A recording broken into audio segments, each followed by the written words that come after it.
नमस्कार, जनतंत्र टीवी देख रहे हैं आप और मैं हूं आपके साथ स्वाति आर्य। हमारे इस खास बुलेटिन में आप सभी का स्वागत है और रुख सबसे पहले अहम जानकारी का करेंगे। प्रधानमंत्री नरेंद्र मोदी को 100 से ज्यादा पूर्व नौकरशाहों ने पत्र लिखकर उम्मीद जताई है कि वो नफरत की राजनीति को खत्म करने का आह्वान करेंगे और बीजेपी के नियंत्रण वाली सरकारों में कथित तौर पर इस पर कठोरता से जोर दिया जा रहा है। पूर्व नौकरशाहों ने एक खुले पत्र में कहा कि हम देश में नफरत से भरी तबाही का उन्माद देख रहे हैं। पत्र में कहा गया है कि पूर्व लोक सेवकों के रूप में हम आमतौर पर खुद को इतने तीखे शब्दों में व्यक्त नहीं करना चाहते हैं, लेकिन जिस तेज गति से हमारे पूर्वजों द्वारा तैयार संवैधानिक इमारत को नष्ट किया जा रहा है, वो हमें बोलने और अपना गुस्सा और पीड़ा व्यक्त करने के लिए मजबूर करता है।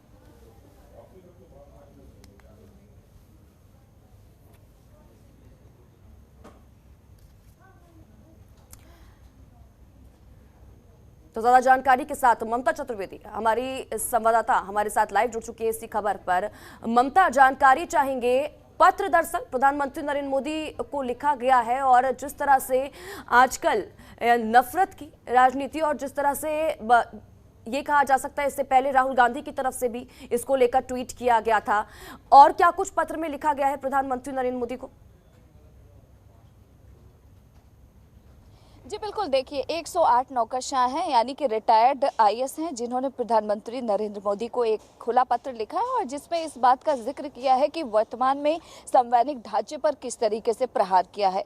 जो चिट्ठी है उसमें खासतौर पे उन राज्यों का जिक्र किया गया है जहां पर भारतीय जनता पार्टी सत्ता में है, चाहे उत्तर प्रदेश की बात करें, उत्तराखंड या फिर कर्नाटक समेत तमाम वो राज्यों का जिक्र इसमें किया गया है। असम हो गया, जहाँ पर भारतीय जनता पार्टी इस वक्त सत्ता में है और चिट्ठी में लिखा गया है कि वर्तमान में जो अल्पसंख्यक समुदाय है उनके प्रति जिस तरीके से बीजेपी शासित राज्यों में रवैया अख्तियार किया गया है वो सही नहीं है। एक तरीके से संवैधानिक ढांचे पर लगातार प्रहार किया जा रहा है। साथ ही अगर देश की राजधानी दिल्ली की बात करें तो ये भी कहा गया है उस चिट्ठी में कि दिल्ली में तो जो दिल्ली पुलिस है वो केंद्र के हाथों में है।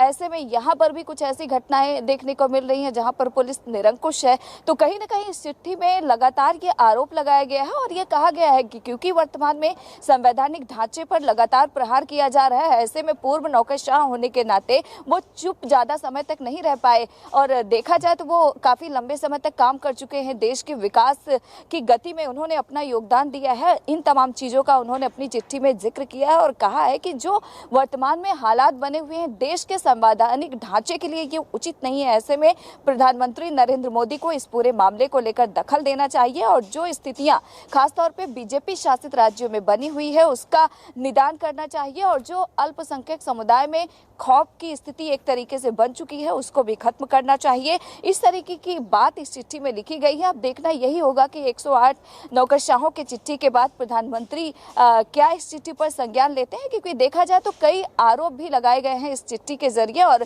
प्रधानमंत्री से ये अपील किया गया है कि प्रधानमंत्री इस पूरे मामले में अपना दखल दे और जिस तरीके से बीजेपी शासित राज्यों में खासतौर पर एक विशेष समुदाय का भी जिक्र किया गया है, उनके साथ जो बर्ताव हो रहा है उसको लेकर भी कहा गया है कि प्रधानमंत्री को दखल देना चाहिए और ऐसा माहौल देश भर में बनाना चाहिए ताकि सभी समुदाय के लोग बेखौफ होकर देश में रह सकें।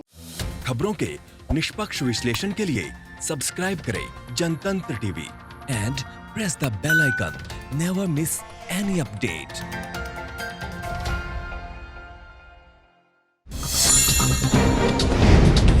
डाउनलोड कीजिए जनतंत्र टीवी ऐप को, जो कि अवेलेबल है गूगल प्ले और ऐप स्टोर पर। अधिक जानकारी के लिए अभी डाउनलोड करें।